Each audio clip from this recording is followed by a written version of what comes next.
Muy buenas a todos y bienvenidos a un nuevo episodio de Dirección de Fotografía. En los dos próximos episodios, este y el siguiente, vamos a hablar sobre las cámaras de vídeo que se suelen utilizar en una producción audiovisual, ya sea grande o pequeña. En este episodio, el 6, vemos los tipos de cámaras profesionales que existen en la actualidad a disposición del director de fotografía. En el próximo veremos cuáles son sus componentes y características. ¡Empezamos!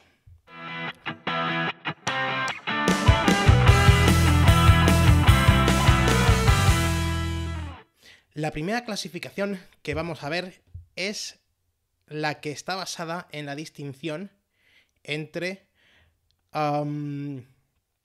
cámaras digitales y cámaras analógicas. Las cámaras digitales y las cámaras analógicas son dos tecnologías distintas para capturar imágenes. Veamos las principales diferencias entre ellas. 1. Tecnología de captura de imagen. Las cámaras analógicas utilizan una película fotográfica para capturar la imagen, mientras que las cámaras digitales utilizan un sensor de imagen que convierte la luz en señales eléctricas. 2. Procesamiento de imagen. En las cámaras analógicas, la imagen se procesa químicamente en el laboratorio fotográfico para obtener una copia impresa. En las cámaras digitales, la imagen se procesa electrónicamente y se suele almacenar en formato digital. En cuanto a las cámaras analógicas de vídeo, os acordáis todos del tema de los rollos, ¿no? Se guarda la película. Bueno. 3. La calidad de imagen. Obviamente en la actualidad las cámaras digitales tienen una mayor resolución y calidad en la imagen que las cámaras analógicas. Además, las cámaras digitales permiten revisar y editar las imágenes de manera instantánea, mientras que en las cámaras analógicas hay que esperar hasta que se procese la película. En cuanto al precio, las cámaras analógicas suelen ser más económicas que las cámaras digitales, pero el coste de la película y el revelado puede ser significativo a largo plazo. En cambio, las cámaras digitales requieren una inversión inicial más alta, pero los costes de almacenamiento y procesamiento son mucho menores. En cuanto a la versatilidad, las cámaras digitales ofrecen más funciones y opciones para controlar la exposición, el enfoque y otros ajustes, mientras que las cámaras analógicas suelen tener un conjunto más limitado de controles. Y por último, la durabilidad. Las cámaras analógicas pueden durar más tiempo que las cámaras digitales, ya que no tienen partes electrónicas susceptibles a fallos. Veamos ahora la segunda clasificación. Las cámaras según el formato o su sensor. Existen varios tipos de cámaras según el tipo de sensor que utilizan para capturar la imagen. Entre ellas se encuentran las siguientes: APS-C, micro cuarto tercios, medio formato y formato completo. Y también veremos el gran formato. Pero antes de ver cada una de ellas, tenemos que aclarar el concepto de factor de recorte. El factor de recorte, también conocido como factor de multiplicación, en una cámara se refiere a la relación entre el tamaño del sensor de imagen de la cámara y el tamaño del sensor de imagen de una cámara de referencia, que generalmente es una cámara de formato completo o full frame. En términos generales, cuanto más pequeño sea el sensor de imagen de una cámara, mayor será el factor de recorte. El factor de recorte afecta a la distancia focal efectiva y de los objetivos utilizados en la cámara. Por ejemplo, si se utiliza un objetivo de 50 milímetros en una cámara de formato completo, la distancia focal efectiva será de 50 milímetros. Sin embargo, si se utiliza el mismo objetivo en una cámara con un factor de recorte de 1,5x, la distancia focal efectiva será de 75 milímetros. 50 milímetros por 1,5. El factor de recorte también puede afectar a la profundidad de campo de la imagen. Una cámara con un factor de recorte más alto tendrá una profundidad de campo más amplia en comparación con una cámara de formato completo, lo que significa que más elementos en la escena estarán en foco. Es importante tener en cuenta el factor de recorte al elegir objetivos para una cámara, ya que la distancia focal efectiva y la profundidad de campo pueden ser diferentes a las esperadas. Algunos fabricantes de cámaras como Canon y Nikon utilizan sensores APS-C en alguna de sus cámaras, lo que significa que estas cámaras tendrán un factor de corte más alto en comparación con las cámaras de formato completo de la misma marca. Y ahora sí, empecemos por la primera, como no podía ser de otra forma, que es la APS-C.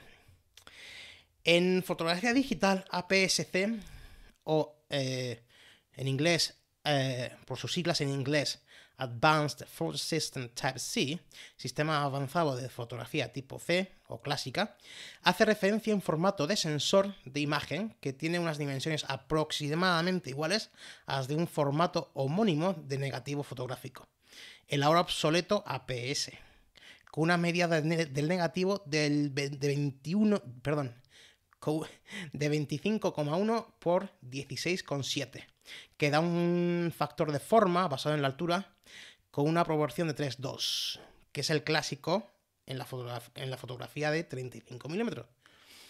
Posteriormente, este término se ha empleado para referirse a uno de los tamaños posibles en los sensores de las cámaras digitales.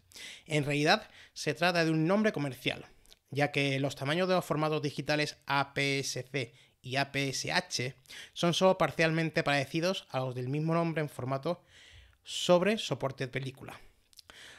Posteriormente, los fabricantes de dispositivos APS-C personalizaron la norma con hasta 3 variantes. En el formato APS también se incluyen otros tipos, incluido el tipo H, donde H significa alta definición, que es más ancho y con la misma altura. Canon utiliza las siglas APS-H para indicar sensor de tamaño intermedio entre el sensor APS-C y el sensor full frame, que se utiliza en algunos de sus modelos más profesionales. El APS-C, por tanto, no debe confundirse con el APS-H, de mucha mayor área. Las medidas de los sensores suelen estar entre los 20,7 por 13,8 milímetros y los 23,7 por 15,6 milímetros, con un factor de recorte de entre 1,52 y 1,60. Las cámaras de vídeo APS-C ofrecen una distancia focal efectiva mayor y un factor de recorte en la imagen en comparación con las cámaras de vídeo formato completo, lo que significa que se puede obtener una mayor ampliación del sujeto. Además, estas cámaras suelen ser más ligeras y compactas que las cámaras de vídeo de formato completo, lo que las hace más portátiles y fáciles de transportar. Sin embargo, al igual que con cualquier tipo de cámara, existen algunas desventajas asociadas con las cámaras de vídeo APS-C. Debido al tamaño más pequeño del sensor, estas cámaras pueden tener más ruido de imagen en situaciones de poca luz en comparación con las cámaras de vídeo de formato completo. Además, las cámaras de vídeo APS-C pueden tener una profundidad de campo más amplia que las cámaras de vídeo de formato completo, lo que puede limitar el control creativo en algunos casos. Pasamos ahora al segundo tipo, que es el micro 4 tercios. Madre mía, hoy sí que me trabo. Bueno, el sistema micro 4 tercios fue lanzado al mercado por Olympus y Panasonic en el año 2008. Se trata de la evolución del sistema 4 tercios que crearon Kodak y Olympus en 2001, que ya dejó de comercializarse. Con el que comparte algunas características básicas como el tamaño del sensor, por ejemplo. Su nombre proviene de la relación de aspecto de 4:3, donde APS-C sería 3:2. Y sus creadores afirman que eligieron este número porque refleja mejor el tamaño del estándar de impresión del papel en 8 por 10 centímetros. Este sistema también cuenta con un estándar abierto. Esto significa que permite intercambiar objetivos y cuerpos de diferentes fabricantes. Por ejemplo, puedes montar una lente Panasonic en el cuerpo de una cámara Olympus y viceversa.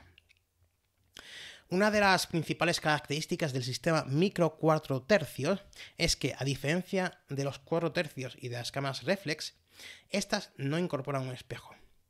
Un aspecto importante a la hora de aligerar peso y volumen. Aunque eso no significa que todas las cámaras sin espejo sean micro 4 tercios. Puede haber cámaras mirrorless o EVO con un sistema APS-C o incluso full frame. Esto dependerá del tamaño del sensor, que es otra de sus características principales. Las cámaras micro 4 tercios tienen un sensor más pequeño, lo que implica que tanto el cuerpo como los objetivos pueden ser también menos voluminosos. Y por cierto, esto del espejo, de que no lleven espejo, haya cámaras con o sin espejo, esto lo voy a dejar para explicar para el siguiente episodio, para el episodio de los componentes de la cámara. Ahí veremos exactamente qué es el espejo. Por tanto, una cámara sin espejo, con un sensor más pequeño y lentes más compactas, le permite al fabricante diseñar modelos mucho más livianos y de tamaño más reducido, lo que baja también los costes de producción y por consiguiente el precio final. El tamaño de los sensores micro 4 tercios es de 17,3 por 13 milímetros, es decir, un 30% más pequeños que los sensores APS-C y un 75% más pequeños que los sensores de fotograma completo o full frame. Aunque sí que son 9 veces más grandes que los sensores de las cámaras compactas, por ejemplo, o de los smartphones. Cuando hablamos de sensores, siempre nos fijamos en el tamaño y su resolución. Cuanto más grande es el sensor, mayor es la posibilidad de que tenga más megapíxeles, que son los que se encargan de recopilar más información de una escena y crear la imagen digital. Decimos que un sensor, lo voy a explicar más adelante más exactamente, pero decimos que un sensor full frame es de fotograma completo, porque es lo más cercano al formato analógico de 35 milímetros. Eso es 36 por 24. Y por eso se dice habitualmente que es equivalente a este. Lo que pasa es que debido a su tamaño y su resolución, suelen ser más costosos. Por eso surgieron alternativas más económicas con sensores de formato más reducidos, como los sensores de cámaras compactas, las bridge, que también explicaremos, los smartphones, y quizás los más conocidos, APS-C, que ya hemos explicado, y los micro 4 tercios, que son los que estamos explicando ahora. Eso sí, debemos tener en cuenta que un tamaño de sensor más pequeño afectará a otros aspectos más relevantes, como son, entre otros, el factor de recorte, la distancia focal o la profundidad de campo. Todos estos aspectos los estudiaremos o hablaremos de ellos en próximos episodios. Sobre el factor de recorte, los sensores micro 4 tercios tienen un factor de recorte de 2x, ¿vale? Sobre la distancia focal, cuando adquirimos un objetivo, su distancia focal siempre se basa en el formato de película estándar de 35 milímetros. Así que si tenemos una lente de 35 milímetros y la montamos en una cámara APS-C con factor de recorte 1,5, por ejemplo, nuestro 35 milímetros se multiplicaría por esa cifra y equivaldría a un 52,5. Si montamos un 35 milímetros en una cámara micro 4 tercios, pasará lo mismo, que multiplicaremos la focal por 2 y el campo de visión será la apertura equivalente a un 70 milímetros. Por este motivo, las cámaras micro 4 tercios aprovechan muy bien los teleobjetivos, porque reducen todavía más el ángulo de visión. Sin embargo, no le sacan tanto jugo a los grandes angulares, por ejemplo. Aquí los fabricantes se tienen que ir a diseños muy extremos de grandes angulares como un 7-8 milímetros para conseguir ángulos de visión amplios. De hecho, en muchos casos, la propia cámara debe realizar una corrección óptica de la imagen para compensar la deformación de la lente. Lo bueno es que el catálogo de objetivos para cámaras micro 4 tercios es cada vez más amplio y no precisamos únicamente de la utilización de adaptadores para poder usar lentes específicas de un tipo de fotografía concreto. De igual modo que con la focal, también se aplica un efecto multiplicador a la apertura cuando se utilizan cámaras con un sensor más pequeño y su respectivo factor de recorte. Este efecto es más sutil que el anterior, pero no por ello es menos relevante mencionarlo. Como sabes, la apertura del diafragma es un parámetro que determina la profundidad de campo. Ese término lo veremos en otros episodios. Es decir, el área nítida que veremos en una toma. Pues bien, una cámara micro 4 tercios nos va a dar mayor profundidad de campo que una cámara full frame, siempre que ambas estén usando focales reales equivalentes. Por ejemplo, si disparamos una toma a f1.7 en una cámara micro 4 tercios, tendremos una imagen similar tomada con un f2.8 en una cámara APS-C y un f3.5 con una full frame. Por ese motivo, la mayoría de lentes diseñadas para las cámaras micro 4 tercios cuentan con aperturas máximas muy extremas, como f1.7 o f2.8. No es que solo sean luminosas, sino que también es la mejor forma que tienen de compensar esa consecuencia originada por el tipo de sensor. Bien, pues ahora vamos a pasar al siguiente formato, que es el formato medio. Las cámaras de formato medio son un tipo de cámara fotográfica que se encuentra entre las cámaras de formato completo y las cámaras de gran formato, en términos de tamaño de sensor y calidad de imagen. Estas cámaras tienen un sensor de imagen más grande que las cámaras de formato completo, pero más pequeño que las cámaras de gran formato, lo que les permite capturar imágenes de alta resolución y detalle. Los sensores de imagen de las cámaras de formato medio suelen tener un tamaño de entre 33 x 44 mm y 40 x 54 mm, lo que les permite capturar imágenes con una resolución de hasta 100 megapíxeles o en algunos casos hasta más. Además, las cámaras de formato medio tienen una calidad de imagen excepcional y una amplia gama dinámica, lo que las hace ideales para la fotografía de paisajes, arquitectura, retratos y moda. Las cámaras de formato medio también son conocidas por su gran capacidad de capturar detalles, gracias a su tamaño de sensor más grande y su menor relación de ampliación. Estas cámaras son populares entre los fotógrafos profesionales que necesitan una calidad de imagen mayor y una gran flexibilidad en términos de lentes y de configuración de iluminación. Una desventaja de las cámaras de formato medio es su tamaño y peso, ya que suelen ser más grandes y pesadas que a cámaras de formato completo, por ejemplo, las cámaras sin espejo, que como ya os he dicho antes, veremos qué es esto de espejo en el próximo episodio. Además, estas cámaras pueden ser bastante costosas en comparación con otros tipos de cámaras.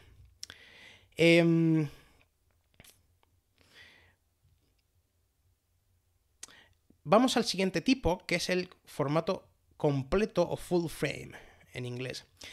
Las cámaras de vídeo de formato completo utilizan un sensor de imagen con el mismo tamaño que el fotograma de una película, de 35 milímetros, como ya hemos dicho antes, es decir, 36 x 24, al igual que las cámaras de formato completo para fotografía. Estas cámaras de vídeo de formato completo también se conocen como cámaras de cine de formato completo o full frame. Se puede conocer por todos estos nombres. En estas cámaras no existe ningún tipo de recorte y al igual que las cámaras de formato completo para fotografía, ofrecen una calidad de imagen superior gracias a su gran capacidad para capturar detalles nítidos y una amplia gama de tonos. También permiten un mayor control sobre la profundidad de campo, lo que da lugar a imágenes con una mejor resolución y claridad. Además, las cámaras de vídeo de formato completo suelen tener una mejor sensibilidad ISO que el resto, que las cámaras con sensores más pequeños, obviamente, lo que les permite tomar vídeos de alta calidad en condiciones de poca luz.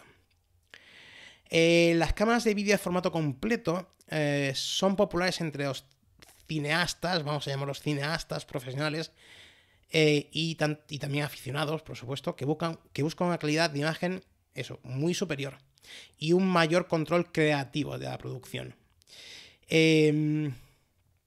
Sin embargo, pues son más caras y suelen pesar más que las cámaras con sensores más pequeños.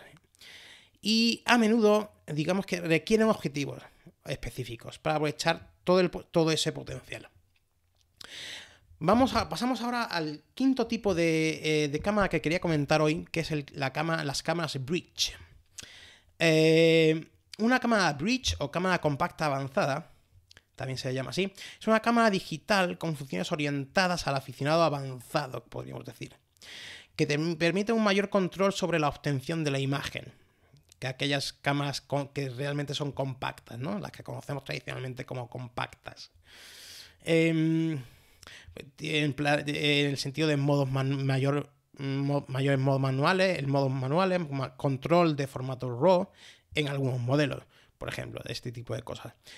Con un objetivo de gran alcance, solo uno, porque es no intercambiable, y generalmente un visor electrónico. Realmente nunca ha aparecido una denominación formal para este tipo de cámaras, por lo cual han surgido muchas designaciones para las mismas. Las más comunes son cámara compacta avanzada y cámara bridge, aunque en algunos segmentos, por ejemplo, en el comercio electrónico también se les menciona con el apelativo de cámara semiprofesional, aunque esta designación se aplique más para las cámaras reflex, que sirven como segundo cuerpo o una gama profesional de las mismas, por ejemplo la EOS D5 o la EOS 7, la EOS 5D o la EOS 7D para serie 1D de Canon, o la D800 y D300S, por ejemplo, para las D3 y D4 de Nikon, entre otros. Además, el nombre semiprofesional, digamos que se deriva de la designación comercial de la cámara reflex como profesionales. El nombre bridge viene de inglés bridge camera, claro, que en español significa cámara puente. Digamos que hay quien quieren hacer ver que se encuentran en un punto intermedio entre las cámaras compactas y las reflex digitales, ¿no? Sin embargo, esta denominación ha empezado a quedar bastante en desuso debido a la diversificación del segmento, ya que digamos que cada fabricante añade o elimina características, pues, lo cual hace bastante difícil clasificarlas en una sola denominación. Este tipo de cámaras incorporan sensores más pequeños que la distinguen de las reflex, lo cual las acerca más a las cámaras compactas, incluyendo el término de calidad fotográfica. La reacción señal a ruido, o SNR, es directamente proporcional al tamaño del sensor, lo cual las ubica en un segmento, digamos, intermedio. Sin embargo, y como ventaja, el uso de sensores de tamaño reducido facilita el diseño de objetivos zoom de alta luminosidad y gran ampliación, hasta 30x, generalmente superior a 500 milímetros, equivalente a 35 milímetros, pero llegando incluso a cifras como 65x, 83x e incluso 125x, dándole a estos aparatos, digamos, una gran versatilidad para el fotógrafo. A diferencia de los objetivos zoom con controles manuales que generalmente utilizan las cámaras reflex, estos son manejados internamente, de forma motorizada por la propia cámara, y muy pocos de ellos permiten ajuste del factor de ampliación o el enfoque a través de un dispositivo mecánico. El objetivo de este tipo de cámaras no puede quitarse ni intercambiarse. Algunas de ellas poseen un anillo de rosca al final del objetivo para poder acoplar filtros y lentes de acercamiento. Sin embargo, debido a sus diámetros poco convencionales, es difícil conseguir accesorios compatibles, y estos por lo general son vendidos por el mismo fabricante y por separado. Otros fabricantes, con la intención de mejorar o alterar sus capacidades ópticas, brindan la posibilidad de incorporar un anillo adaptador, sobre el cual es posible incorporar accesorios como filtros, lentes de acercamiento y otros accesorios que funcionan como teleconvertidores o como objetivos ultra gran angulares, entre otros.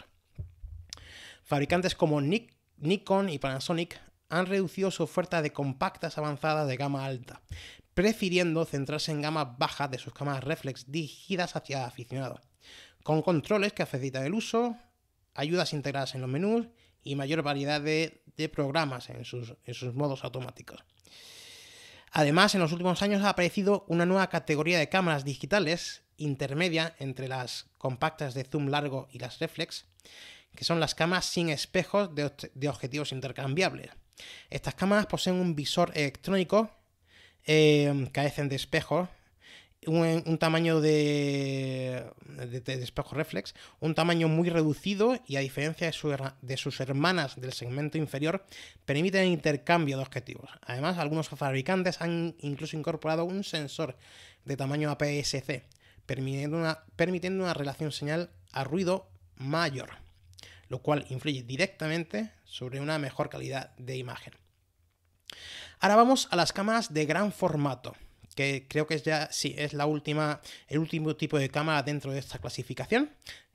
Cámara de gran formato. Bueno, una cámara de gran formato se refiere a una cámara que utiliza un sensor de imagen de gran tamaño, generalmente de 35 o más milímetros. Estos sensores ofrecen una mayor resolución, rango dinámico y calidad de imagen en comparación con los sensores más pequeños que se encuentran en las cámaras de formato APS-C o micro 4 tercios. Antiguamente se utilizaban películas o placas fotográficas de gran tamaño, generalmente de 4x5 pulgadas o más. Las cámaras de gran formato digital se utilizan principalmente en la fotografía comercial, publicitaria y de moda, así como en la producción de cine digital y de vídeo de alta calidad. Debido a su alto coste y tamaño, estas cámaras suelen ser utilizadas por fotógrafos o videógrafos o filmmakers, o como queréis llamarlos, profesionales o cineastas que necesitan la más alta calidad de imagen y control creativo posible. Es que la palabra cineasta... Bueno, seguimos. Además, las cámaras de gran formato digital también pueden permitir la utilización de lentes de gran formato tradicionales con adaptadores, lo que ofrece un mayor control sobre la profundidad de campo y el efecto de enfoque selectivo. Esto hace que sean una opción atractiva para aquellos que deseen una mayor flexibilidad creativa en sus imágenes o vídeos. Y pasamos a otros tipos de cámara, ¿vale? Quiero hablar aquí, ya como para acabar, de 4 tipos de cámara que podríamos incluir en nuestras grabaciones, en nuestras películas, o reportajes, anuncios y demás. El primer tipo de cámara aquí que quiero mencionar es la cámara panorámica o de 360 grados. Estas cámaras pueden ser útiles para captar imágenes, pues eso, como el nombre indica, de 360 grados y crear vídeos inmersivos. Es una forma de crear una cámara panorámica, es combinar imágenes de una matriz de cámaras de vídeo económicas, pero hay cámara específica de 360 grados. Luego tenemos los drones, las cámaras de los drones, por supuesto, todos sabemos que son cámaras enclaustradas en un dispositivo que puede volar a cierta altura y velocidad. Normalmente utilizadas pues, para grabar paisajes, ciudades, incluso grandes conciertos al aire libre. Tercer tipo, cámaras de vídeo volumétricas. Estas cámaras pueden ser útiles para filmar objetos y espacios volumétricos. Una forma de hacerlo es utilizando la plataforma de computación de realidad aumentada Project Tango, que permite, por ejemplo, rastrear la profundidad y la ubicación de las imágenes objetivo mediante cámaras incorporadas en dispositivos móviles. Y el cuarto que quiero resaltar son las cámaras instantáneas, porque sí, quería traerla aquí por nostalgia, ¿vale? Quiero traerla aquí por nostalgia, las cámaras instantáneas. Son las cámaras que producen una copia impresa instantánea de la imagen tomada en la película fotográfica. Las cámaras instantáneas son populares por su facilidad de uso y por la gratificación instantánea que proporcionan al ver la imagen impresa. Bueno, eso, he incluido este último tipo de cámara por nostalgia, ¿vale? Y hasta aquí este episodio. Si tenéis cualquier sugerencia, corrección, sugerencia de nuevos episodios, cosas que no he incluido, etcétera, podéis seguirme y comentar en Twitter, en @direccionfoto, ahí me vais a encontrar siempre, o en la página web direcciondefotografía.com. Nos vemos en el siguiente episodio. Chao, chao.